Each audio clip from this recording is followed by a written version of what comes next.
हरिओम। मेरा नाम गुलाब शर्मा है। मैं हैदराबाद की मलकपेट की रहने वाली हूँ। मैंने संत श्री आश्रम जी बापू से 2006 में दीक्षा ली थी। जब से दीक्षा लिए मेरे कई अनुभव हुए हैं। एक अनुभव फिलहाल अभी का है। मैं 2015 फरवरी 8 को बम्बई गई थी। तो बम्बई में लोकल ट्रेन में थी मैं, लेडीज़ डब्बे में, और जेंट्स डब्बे में मेरे पति थे। मैं लेडीज़ डब्बे में से पता नहीं कैसे गिर गई। मैं नीचे गिर गई और गिरते बेहोश हो गई। फिर मुझे पुलिस वाला आया और उठा के लेके गया और हॉस्पिटल में एडमिट करा दिया। तब मैं 1 महीने तक काफ़ी बेहोश में थी।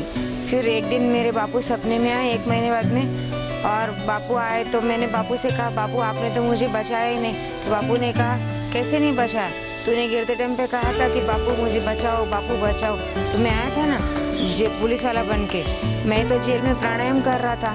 उस टाइम पे मैं दौड़े दौड़े आया और तुझे उठा के लेके गया और हॉस्पिटल में एडमिट करा दिया था। वो तेरे पास तो कई सोना था, सब चीज़ थी, तेरा कुछ चोरी हुआ क्या? मैंने कहा नहीं बापू, नहीं हुआ। मेरे पास में 10 तोला सोना था और 15,000 रुपये थे। वो पुलिस वाले के रूप में थे बापू, वो मैं सब मेरे पति को दे दिए। मेरी कुछ चीज़ चोरी नहीं हुई और मैं धीरे धीरे रिकवर भी होने लग गई।